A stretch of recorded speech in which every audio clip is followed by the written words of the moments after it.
Sir आज की इस वीडियो में दो चीज़ें हमारे लिए बहुत ही ज़्यादा इंपॉर्टेंट है और आपको समझना बहुत ही ज़रूरी है। उन दोनों मैटर को समझना बहुत ज़रूरी है क्योंकि दोनों आपके लिए इंपॉर्टेंट है। अगर आप इक्विटी मार्केट के अंदर निवेश कर रहे हैं या फिर करने के बारे में सोच रहे हैं तो ऑफ कोर्स दोनों जो पॉइंट है आपको ज़रूरी समझना चाहिए। सबसे पहली बात हम ट्रेड डील को लेकर करेंगे और दूसरी बात हम डॉलर इंडेक्स को लेकर करेंगे। तो एक तरह से ये कह लीजिए कि यहाँ पर एक आपके लिए खुशखबरी भी है और एक थोड़ा सा सैड मोमेंट क्रिएट करने वाला मामला भी है। जो रियलिटी है वो मैं आपको बताऊंगा। ऐसा नहीं कि कुछ भी बोलकर मैं आपको गलत फहमी में मुब्तला करता रहूं, ये मेरे बस की चीज नहीं है भाई, ठीक है। तो वीडियो बहुत इन्फॉर्मेटिव होने वाली है, बस एक लाइक कर दीजिए, शेयर कर दीजिए। चैनल को अगर अभी तक आपने सब्सक्राइब नहीं किया है तो चैनल को भी जरूर सब्सक्राइब कर लें, क्योंकि मेरी बराबर कोशिश रहती है कि भाई इस तरह की इंटरेस्टिंग कंटेंट मैं आपके लिए लेकर आऊं। देखिए सबसे पहले बात अगर ट्रेड डील की बात की जाए तो आपको पता होगा कि इंडिया के ऊपर सबसे पहले यूएस की तरफ से 25% का टैरिफ लगाया गया था, ठीक है।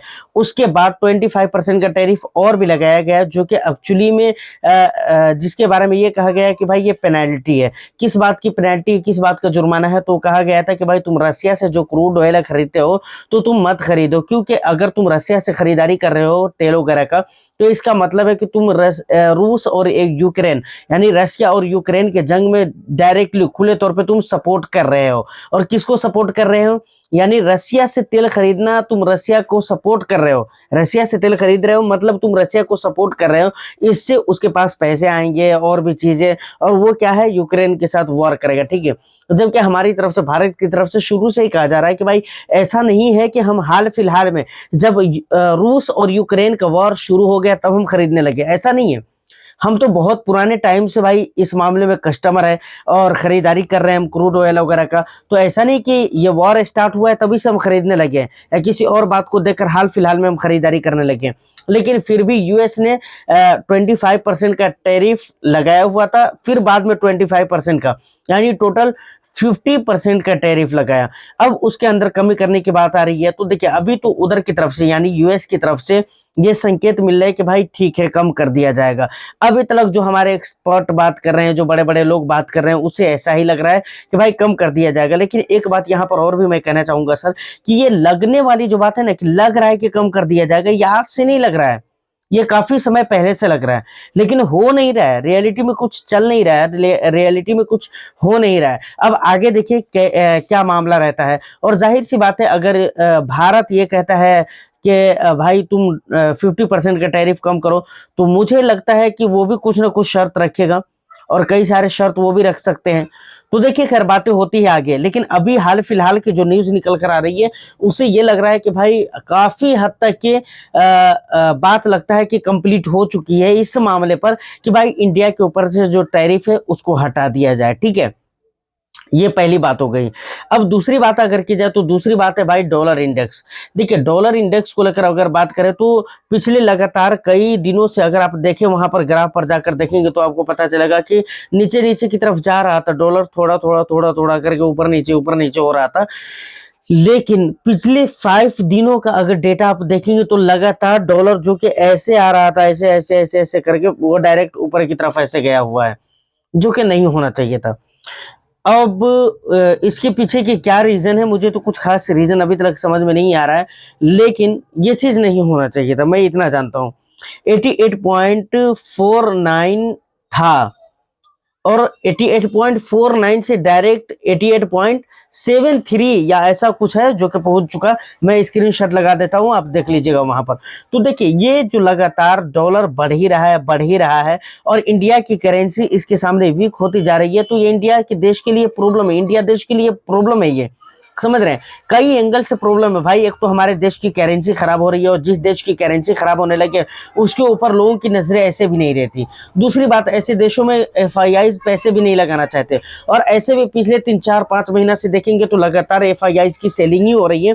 सेलिंग के ऊपर कभी और मैं डेडिकेटेड एक वीडियो लेकर दिखलाऊंगा, लाकर आपको बताऊंगा, जिसमें आपको मैं ये बताऊंगा कि भाई कैसे मंथली तौर पे उन लोगों ने सेलिंग की है, वीकली तौर पे उनके क्या डेटा है, मंथली तौर पे क्या डेटा है, लगातार कितनों महीने से सेलिंग चल रही है, डीआईआईज का क्या है, डीआईआईज मंथली तौर पे जिस महीने में एफआईआईज बेच रहे हैं उस महीने में पूरे महीने में डीआईआईज कितनी की खरीदारी कर रही हैं। तमाम चीजों को दिखलाने के लिए हो सकता है एक डेडिकेटेड वीडियो मैं लेकर आऊं। अगर आप इंटरेस्टेड है इन बातों को जानने में तो आप मुझे बताइए बताइएगा, कुछ लोगों ने भी अगर कह दिया तो मैं ज़रूर ही वीडियो लेकर आऊँगा, ठीक है?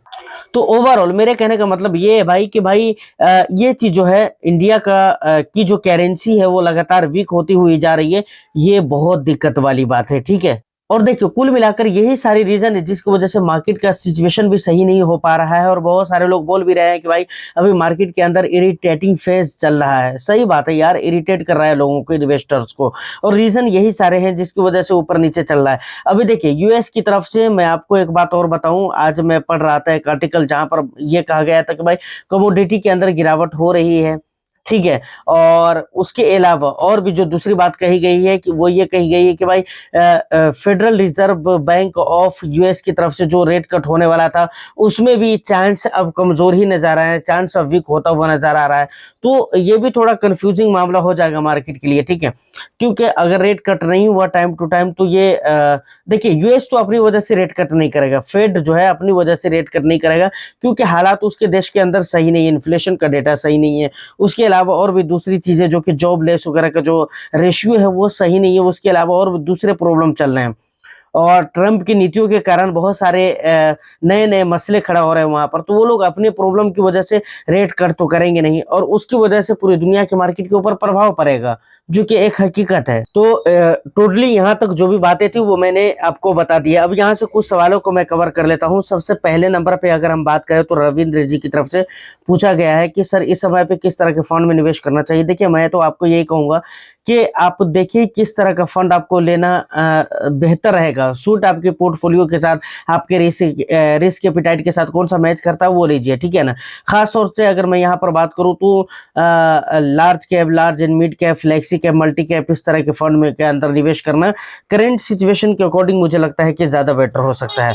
उसके बाद दूसरे नंबर पर जो सवाल आता है वो ये आता है कि ग्रो एप्लीकेशन या एंजल वन विदेश में कैसे यूज़ करें? देखिए विदेश में यूज़ करने का, मैं तो विदेश में हूँ नहीं भाई, मैं भी तो आपकी तरफ मैं भी इंडिया में हूँ, लेकिन अगर आप विदेश में हैं तो आप वहाँ पर देखकर सिंपल सी बात है भाई, वहाँ पर आप देखिए कि क्या ग्रो एप्लीकेशन या एंजल वन है या कोई भी एप्लीकेशन है, तो वहाँ पर आप ये चीज़ चेक करिए कि वहाँ पर चल रहा है या नहीं चल रहा है। नहीं चल रहा है, रीज़न क्या बता रहा है, प्रॉब्लम क्या बता रहा है। अगर नहीं चल रहा होगा तो उसके साथ कुछ ना कुछ प्रॉब्लम होगा जो आपको शो कर जाएगा, सिंपल सी बात है, तो वो आप करके देख सकते हैं। हाँ, एक वीडियो में मैंने आपको ये बता चुका है कि भाई ऑनलाइन सॉरी इसको वेबसाइट के ज़रिए आप चला सकते हैं, तो वो भी आप करके देखिए। कुछ लोग ये कहते हैं कि भाई वेबसाइट के ज़रिए मैं यूज़ कर पा रहा हूँ, ग्रो एप्लीकेशन को या एंजल वन को या पे स्टॉक्स को, ठीक है? यानी उसके ऑफ़िशियल वेबसाइट के ज़रिए मैं यूज़ कर पा रहा हूँ। और कुछ लोग कहते हैं नहीं, नहीं हो पा रहा है, लोकेशन का प्रॉब्लम ज़्यादातर लोग बताते हैं। तो क्या रियलिटी है, मैं तो विदेश में हूँ नहीं, तो आप इसको खुद ही ट्राई करके देखें और मुझे आप अपना फीडबैक दीजिए, तो मेरी भी जानकारी में वृद्धि होगी, मेरी भी जानकारी बढ़ेगी, ठीक है? क्योंकि मैं तो इंडिया में हूँ भाई, तो मैं आपको कैसे बता सकता हूँ। लेकिन हाँ, आप स्क्रीनशॉट वगैरह मेरे इंस्टाग्राम पे डाल सकते हैं, क्या-क्या दिक्कतें बता रहा है, क्या-क्या परेशानियाँ आ रही हैं, ताकि मुझे भी जानकारी हो और भी ज़्यादातर लोगों को मैं इन्फॉर्म कर सकूँ, ये हो सकता है। तो आप वो खुद ही करके ट्राई कर सकते हैं, है ना? मेरे जवाब का इंतज़ार ना करें, बल्कि मेरा जवाब ही यही है कि आप खुद ही देखिए, उसको ट्राई करिए, ठीक है? मैं तो इंडिया में हूँ। उसके बाद हमारे पास आखिरी सवाल आता है कि भाई हमारे पास 7 लाख रुपया है, तो सर ये बताइए कि मैं किस फंड के अंदर पैसे डालूँ, मतलब लमसम करूँ? देखिए, एक बात आप याद रखें, मैं इसके ऊपर इससे पहले आपको बता चुका हूँ शॉर्ट में, कई वीडियोज़ में मैं आपको बताता हूँ कि भाई आप थोड़ा-थोड़ा करके ही लमसम डालिए। किस फंड में डालें, किसी और के इंतज़ार ना करें, किसी और के जवाब का इंतज़ार ना करें कि अगर कोई आपको कह देता है कि भाई ये स्मॉल कैप में डाल दो, तो आप वहाँ पर क्या करेंगे? क्या आप स्मॉल कैप में डाल देंगे? या फिर कोई आपको कहता है नहीं इंडेक्स फंड के अंदर डाल दो, तो क्या आप डाल देंगे? नहीं। ये चीज़ें बहुत बातों के ऊपर निर्भर करती है सर। ये निर्भर करती है इस बात के ऊपर कि आपका इन्वेस्टमेंट होराइज़न क्या है। आप कितने समय के लिए निवेश करना चाहते हो? आप जिन पैसों को निवेश करना चाह रहे हो, वह कैसा पैसा है? उस पे आप किस हद तक के रिस्क ले सकते हैं? ये बहुत ज़रूरी चीज़ है। आप निवेश क्यों करना चाहते हैं? आपकी एज क्या है? इन तमाम तर चीज़ों के ऊपर डिपेंड करती है कि आपको पैसे कहाँ पर डालना चाहिए। और दूसरी बात, आप ये बात याद रखिए जो कि मैं बराबर कहता हूँ, फिर आपको मैं याद दिला देता हूँ कि भाई टोटल पैसे मार्केट के एक लेवल पे या फिर किसी एक स्कीम के अंदर नहीं आपको डालना है। बेटर तरीका तो ये है कि आपके पोर्टफोलियो में कोई फंड है जो आपके रिस्क एपेटाइट से मैच करता है, तो उसके अंदर ज़्यादा से ज़्यादा पैसे डालिए। ठीक है। और दूसरी जगह पे भी डालिए जो आपके रिस्क एपिटाइट से मैच करता है। अगर आपके पोर्टफोलियो में कोई है ही नहीं फंड और आप फंड नया लेना चाह रहे हैं, अपनी पोर्टफोलियो में ऐड करना चाह रहे हैं और ज़्यादा फंड भी नहीं है आपके पोर्टफोलियो में, तो ले सकते हैं। और फंड भी वही लेना है जो आपके लिए सूटेबल हो, और वहाँ पर आप थोड़ा थोड़ा करके मार्केट के मल्टीपल लेवल्स पे आप पैसे निवेश करिए, लमसम करिए, ये ज़्यादा बेटर हो सकता है। कोशिश मैं करूंगा कि आने वाला समय में बहुत जल्द 2 दिन 3 दिन 4 दिन में मैं एक वीडियो इसके ऊपर डेडिकेटेड लेकर आऊं। तो चैनल को आप जरूर सब्सक्राइब कर लीजिए। और यहाँ तक जो भी बातें थी, जो भी मेरे पास सवाल थे, जो इंपॉर्टेंट थे, मैंने उसका आंसर भी कर दिया है अपने हिसाब से। आपका जो भी वैल्यूएबल फीडबैक हो आप मुझे बता सकते हैं। उम्मीद करता हूँ कि इन्फॉर्मेशन और वीडियो अच्छी लगी हो तो बस लाइक करके शेयर कर दे, चैनल को भी सब्सक्राइब कर लें। मैं फिर मिलता हूँ किसी नेक्स्ट एंड इंटरेस्टिंग वीडियो में। जब तक के लिए all the best. Thank you for watching.